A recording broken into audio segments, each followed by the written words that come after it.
Unsaon pagbuhat og answer sheets o pag-check sa exam sa dali nga paagi gamit ang Evalbi. So i-search nato ang Evalbi app sa Play Store kay smartphone man ta. Ana i-download nato. Mao na siya nga logo. Evalbi QMR sheet. Hulat-hulat lang ta. Dali ra kay ni kay 18.30 MB ra man ni. So human naman tag-download, ato na siyang i-open. Na dayon mo appear, welcome to Evalbi. Of course, kay bag-o man ta, mag-free sign up or login ta. So sign in with Google. Niya i-suggest nako ang gamitan nato kay teacher man ta atong DepEd email. So kana ikuan lang, isulat lang inyong pangalan, inyong organization, DepEd, ang language kay English, pero gusto nimo Bisaya aw, tan-awa lang og naay Bisaya dinaa. Ug napoy kinanato, okay ra. Unsa man jud ato Algerian, English lang. Sa Philippines ta ha. Kanya i-save dayon na.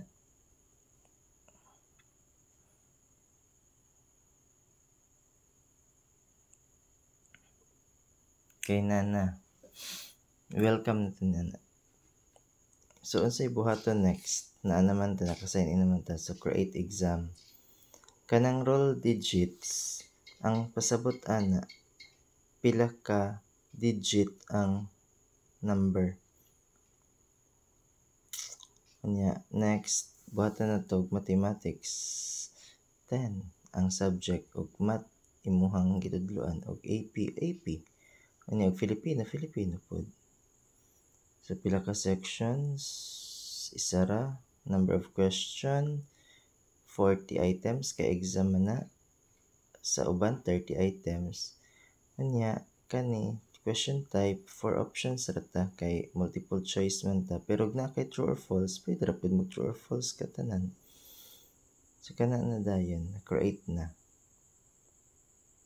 So i-save class name. Say class name, mag-add new ta. Okay, butang nako dinha first periodical, pero second man akong gi-type advance man kay ko, nagidali ko closing noon sa ba. So first periodical or quarter di ay. First quarter exam, kadugay ba mag-type in mathematics.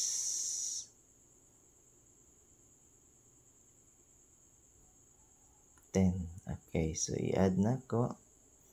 Nya, click ra to. Then exam name, same ra gyapon, first quarter exam in Math 10. Pas tira, actually, naman ginagsamok-samukan sa ako Gusto ko haon ang cellphone. Sige, first quarter exam in Math 10. Choose exam date dayon ta after. So Monday, Tuesday man atong exam. So 23 ato save dayon. The next na naman ta. So magbuhat tag answer key. Click lang na nimo answer key, uni i-key in dire ang mga answers from 1 to 40. Kung number 1 letter C, di butang ang letter C. Number 2 letter D, number 3 B, number 4 C, number 5 D. So i-press ra jud din ha unsay answer anang imong questions, kay basin imong mga questions walay answer ha. Wala day dira sa choices. So i-check jud sa na. Anya, ibutang day na din sa answer key, kay para pag-scan nato ana after dali ra kayo. Di pwede magduha og answer ha, isa ra pud. Ana ra.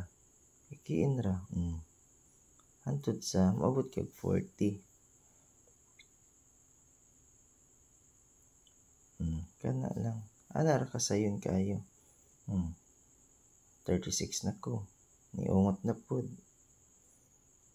37, 38, 39, 40. I-save na ko. So dihang set answer for question 8 wala din ako nabutangan. Ingan pud na siya. Di butangi lang. Then i-save dayon. Di okay na, key saved.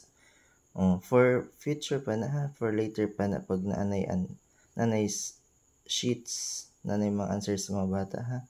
So unsaan karon pagbuhat og answer sheets? Dali ra kayo. Tan-awa ang sunod. Ibaba lang na. Dugay ba kana nga edit or create PDF ta kay para dali unya kani diri 2 sheet per page ta kay para makatipid. Iset dayon kana PDF.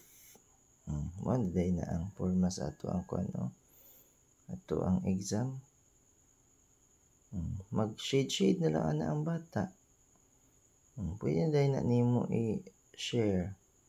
I-Bluetooth na nimo sa imong laptop or pwede ra pud na nimo i-send sa Messenger. Dira. Kana. Pwede ra jud kaayo i-send. I-download nimo, i-print. Then mo na day na yung answer sa mga bata. So,